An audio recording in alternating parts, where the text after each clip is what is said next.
ಇವತ್ತು ನಾವು ತಿಳ್ಕೊಳ್ಳೋದಕ್ಕೆ ಹೋಗ್ತಾ ಇರುವಂತಹ ಈ ವಿಶಿಷ್ಟವಾದಂತಹ ಪುಸ್ತಕದ ಹೆಸರು ಶ್ರೀ ಕೃಷ್ಣಾರ್ಜುನ ಸಂವಾದ ಅಂತ ನಿಮ್ಗೆ ಇಲ್ಲಿ ಕಾಣಿಸ್ತಾ ಇರ್ಬೋದು. ಇದು ಒಂದು ರೀತಿ ಭಗವದ್ಗೀತೆ ಪುಸ್ತಕನೇ ಹೌದು, ಆದರೆ ಈ ಪುಸ್ತಕದಲ್ಲಿ ನಮಗೆ ಯಾವುದೇ ರೀತಿಯ ಶ್ಲೋಕಗಳು ನೋಡೋದಕ್ಕೆ ಸಿಗೋದಿಲ್ಲ. ಆದರೆ ಆ ಭಗವದ್ಗೀತೆಯಲ್ಲಿರುವಂತಹ ಪ್ರತಿಯೊಂದು ಏನು ಭಗವಂತನ ವಾಣಿಯಾಗಿದೆ ಆ ಎಲ್ಲದನ್ನು ಕೂಡ ಕಥೆಗಳ ರೂಪದಲ್ಲಿ ನಾವು ಈ ಪುಸ್ತಕದಲ್ಲಿ ನೋಡಬಹುದು. ಅದು ಯಾವ ರೀತಿಯಾಗಿ ಇರುತ್ತೆ ಅಂತ ನಾವೀಗ ನೋಡೋಣ. ಹರೇ ಕೃಷ್ಣ, ಎಲ್ಲರೂ ಕೂಡ ನಮಸ್ಕಾರ. ಇವತ್ತು ಕೂಡ ನಾವು ಆದ್ಯ ಪುಸ್ತಕ ಭಂಡಾರದಲ್ಲಿ ಲಭ್ಯವಿರುವಂತಹ ಮತ್ತೊಂದು ವಿಶೇಷವಾದ ಪುಸ್ತಕದ ಬಗ್ಗೆ ತಿಳ್ಕೊಂಡು, ಈ ಪುಸ್ತಕ ಯಾವುದು, ಈ ಪುಸ್ತಕದಲ್ಲಿರುವಂತಹ ಪುಟಗಳ ಸಂಖ್ಯೆ ಎಷ್ಟು, ಪುಸ್ತಕದ ಬೆಲೆ ಏನು, ಮತ್ತು ಪುಸ್ತಕದ ಲೇಖಕರು ಯಾರು, ಮತ್ತು ಈ ಪುಸ್ತಕದ ಒಳಗಡೆ ಇರುವಂತಹ ಆ ವಿಷಯಗಳೇನಂತ ತಿಳ್ಕೊಂಡು. ಯಾರೆಲ್ಲ ಇನ್ನೂ ಆದ್ಯ ಪುಸ್ತಕ ಭಂಡಾರ ಯೂಟ್ಯೂಬ್ ಚಾನಲ್ನ ಸಬ್ಸ್ಕ್ರೈಬ್ನ ಮಾಡ್ಕೊಂಡಿಲ್ಲ, ಎಲ್ಲರೂ ಕೂಡ ಸಬ್ಸ್ಕ್ರೈಬ್ನ ಮಾಡ್ಕೊಳ್ಳಿ. ಇದರಲ್ಲಿ ನಿಮಗೆ ಇದೇ ರೀತಿಯ ವಿಶೇಷವಾದ ಆದ್ಯ ಪುಸ್ತಕ ಭಂಡಾರದಲ್ಲಿ ಲಭ್ಯವಿರುವ ಪುಸ್ತಕಗಳ ಸಂಕ್ಷಿಪ್ತವಾದ ಮಾಹಿತಿಯ ವಿಡಿಯೋಸ್ಗಳು ಸಿಗ್ತಾ ಇರುತ್ತೆ. ಇವತ್ತು ನಾವು ತಿಳ್ಕೊಳ್ಳೋದಕ್ಕೆ ಹೋಗ್ತಾ ಇರುವಂತಹ ಈ ವಿಶಿಷ್ಟವಾದಂತಹ ಪುಸ್ತಕದ ಹೆಸರು ಶ್ರೀ ಕೃಷ್ಣಾರ್ಜುನ ಸಂವಾದ ಅಂತ ನಿಮ್ಗೆ ಇಲ್ಲಿ ಕಾಣಿಸ್ತಾ ಇರ್ಬೋದು.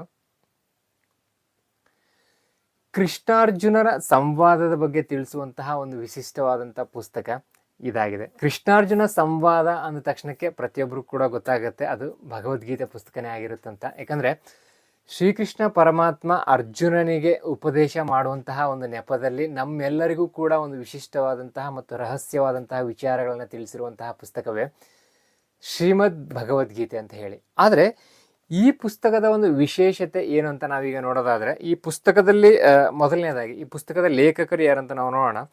ಲೇಖಕರು ನಾರಾಯಣ ಶಾಸ್ತ್ರಿ ಎಂ ಅಂತ ಹೇಳಿಬಿಟ್ಟು, ಹಾಗೆಯೇ ಈ ಪುಸ್ತಕದಲ್ಲಿ ಇರುವಂತಹ ಪುಟಗಳ ಸಂಖ್ಯೆ ಏನಂತ ನಾವು ನೋಡೋಣ. ಈ ಪುಸ್ತಕದಲ್ಲಿರುವಂತಹ ಪುಟಗಳ ಸಂಖ್ಯೆ 256 ಪುಟಗಳನ್ನು ಈ ಪುಸ್ತಕ ಒಳಗೊಂಡಿದೆ. ಹಾಗಾದರೆ 256 ಪುಟಗಳನ್ನು ಒಳಗೊಂಡಿರುವಂತಹ ಈ ಪುಸ್ತಕದ ಒಳಗಡೆ ಏನಿದೆ ಅಂತ ನೋಡೋಣ. ನಿಮಗೆ ಅಲ್ಲಿ ಪುಸ್ತಕದ ಮೇಲೆ ಮೆನ್ಷನ್ ಮಾಡಿದ್ದಾರೆ, ಏನಂತ ನೋಡ್ಬೋದು ನೀವು. ಶ್ರೀ ರಾಘವೇಂದ್ರ ತೀರ್ಥರಿಂದ ವಿರಚಿತವಾದ ಗೀತಾವೃತ್ತಿಯ ಆಧಾರದ ಮೇಲೆ ಬರೆದದ್ದು ಅಂತ ಹೇಳ್ಬಿಟ್ಟು ಅದನ್ನೇ ಶ್ರೀಕೃಷ್ಣ ಸಂವಾದ ಅಂತ ಹೇಳ್ತಾರೆ. ಇದು ಒಂದು ರೀತಿ ಭಗವದ್ಗೀತೆ ಪುಸ್ತಕನೇ ಹೌದು, ಆದರೆ ಈ ಪುಸ್ತಕದಲ್ಲಿ ನಮಗೆ ಯಾವುದೇ ರೀತಿಯ ಶ್ಲೋಕಗಳು ನೋಡೋದಕ್ಕೆ ಸಿಗೋದಿಲ್ಲ. ಆದರೆ ಆ ಭಗವದ್ಗೀತೆಯಲ್ಲಿರುವಂತಹ ಪ್ರತಿಯೊಂದು ಏನು ಭಗವಂತನ ವಾಣಿಯಾಗಿದೆ ಆ ಎಲ್ಲದನ್ನು ಕೂಡ ಕಥೆಗಳ ರೂಪದಲ್ಲಿ ನಾವು ಈ ಪುಸ್ತಕದಲ್ಲಿ ನೋಡಬಹುದು. ಅದು ಯಾವ ರೀತಿಯಾಗಿ ಇರುತ್ತೆ ಅಂತ ನಾವೀಗ ನೋಡೋಣ. ಮೊದಲನೇದಾಗಿ ಶ್ರೀಕೃಷ್ಣ ಸಂವಾದ ಅಂತ ಇದೆ, ಅಧ್ಯಾಯ 1 ಅಂತ ಹೇಳ್ಬಿಟ್ಟು ಇಲ್ಲಿ ಕೆಲವೊಂದು ಶ್ಲೋಕವನ್ನು ಕೊಟ್ಟಿದ್ದಾರೆ. ಮುಖ್ಯ ಶ್ಲೋಕ ಶುಕ್ಲಾಂಬರಧರಂ ವಿಷ್ಣುಂ ಅಂತ ಹೇಳ್ಬಿಟ್ಟು ಆ ಶ್ಲೋಕದಿಂದ ಪ್ರಾರಂಭವಾಗುತ್ತೆ ಮೊದಲನೇ ಅಧ್ಯಾಯದಲ್ಲಿ. ಅದರದ್ದು ಸ್ಪಷ್ಟವಾದ ಮಾಹಿತಿಗಳನ್ನು ಈ ಪುಸ್ತಕದ ಒಳಗಡೆ ನೀಡಲಾಗಿರುತ್ತೆ. ಮೊದಲನೇದಾಗಿ ನಾವು ಯಾವುದೇ ಒಂದು ಭಗವದ್ಗೀತೆ ಪುಸ್ತಕವನ್ನು ತಗೊಂಡು ಆ ಶ್ಲೋಕ ಮತ್ತು ಅರ್ಥ ಸಹಿತವಾಗಿರುವಂತಹ ಆ ಪುಸ್ತಕವನ್ನು ಓದಿದರೆ ಅಷ್ಟು ಸುಲಭವಾಗಿ ನಮಗೆ ಅರ್ಥ ಆಗೋದಿಲ್ಲ. ಅದನ್ನು ನಾವು ತುಂಬಾ ಸ್ಪಷ್ಟವಾಗಿ ಓದಿ ಅದನ್ನು ತಿಳ್ಕೊಂಡಾಗ ಮಾತ್ರ ನಮಗೆ ಅರ್ಥ ಆಗುತ್ತೆ. ಆದರೆ ಈ ಪುಸ್ತಕದ ಒಂದು ವಿಶೇಷತೆ ಏನಂತಂದರೆ, ಮೊದಲನೇದಾಗಿ ಅಂದರೆ ಯಾವುದೇ ರೀತಿಯ ಶ್ಲೋಕ ಇಲ್ಲದಿರುವಂಥದ್ದು ತುಂಬಾ ಸರಳವಾಗಿ ಕಥೆಗಳ ರೂಪದಲ್ಲಿ ಈ ಪುಸ್ತಕದಲ್ಲಿ ನಮಗೆ ತಿಳಿಸಲಾಗಿದೆ. ಹಾಗೆಯೇ ಇಲ್ಲಿ 2ನೇ ಅಧ್ಯಾಯವನ್ನು ನಾವೀಗ ನೋಡೋಣ. ಇಲ್ಲಿ 2ನೇ ಅಧ್ಯಾಯ ಅಂತ ಇದೆ. ಇಲ್ಲಿ 2ನೇ ಅಧ್ಯಾಯನ ನಾವು ಈಗ ನೋಡೋಣ. ಧೃತರಾಷ್ಟ್ರ ಸಂಜಯ ಅಂತ ಇದೆ. ಅರ್ಜುನನು ಯುದ್ಧ ಮಾಡದೆ ಕುಳಿತೇ ಬಿಟ್ಟನೆ, ಮುಂದೇನಾಯಿತು ಅಂತ ಹೇಳ್ಬಿಟ್ಟು ಧೃತರಾಷ್ಟ್ರ ಈ ಸಂಜಯನಿಗೆ ಕೇಳ್ತಾನೆ. ಸಂಜಯ ಆಗ ಹೇಳುವಂತಹ ಉತ್ತರ ಯಾವುದು ಅಂತಂದರೆ, ಅರ್ಜುನನು ಹಾಗೆ ಕುಳಿತರೆ ಶ್ರೀಕೃಷ್ಣನು ಸುಮ್ಮನಿರುವನೆ, ಕೃಪಾಯುಕ್ತನಾಗಿ ದುಃಖದಿಂದ ಕಣ್ಣೀರು ಸುರಿಸುತ್ತಾ ಕುಳಿತ ಅರ್ಜುನನನ್ನು ಕುರಿತು ಹೀಗೆ ಮಾತನಾಡಿದನು ಅಂತಂದು, ಅಂದರೆ ಅರ್ಜುನನ ಕುರಿತು ಶ್ರೀಕೃಷ್ಣ ಪರಮಾತ್ಮ ಏನು ಹೇಳಿದ ಅನ್ನೋದನ್ನು ನಮಗೆ ಇಲ್ಲಿ ತುಂಬಾ ಸುಲಭವಾಗಿ ಸ್ಪಷ್ಟವಾಗಿ ವಿವರಣೆಯನ್ನು ನೀಡಲಾಗಿದೆ.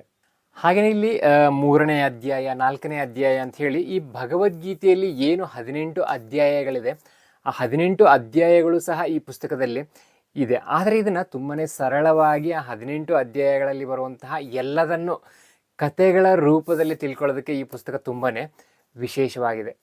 ಸೊ ಹಾಗಾದರೆ ಮತ್ತೆ ತಡ, ಯಾರಿಗೆಲ್ಲ ಈ ವಿಶಿಷ್ಟವಾದಂತಹ ಪುಸ್ತಕ ಬೇಕಾಗಿದೆ ಒಂದು ವಾಟ್ಸಪ್ಪಲ್ಲಿ ನೀವು ಮೆಸೇಜ್ನ ಮಾಡಿ ಕೃಷ್ಣಾರ್ಜುನ ಸಂವಾದ ಅಂತ ಹೇಳಿಬಿಟ್ಟು ಮೆಸೇಜ್ನ ಕಳಿಸಿದ್ರೆ ಸಾಕು. ಅದರ ಒಂದು ಪೇಮೆಂಟ್ ಡೀಟೇಲ್ಸ್ ಕಳಿಸ್ಕೊಡ್ಲಾಗುತ್ತೆ.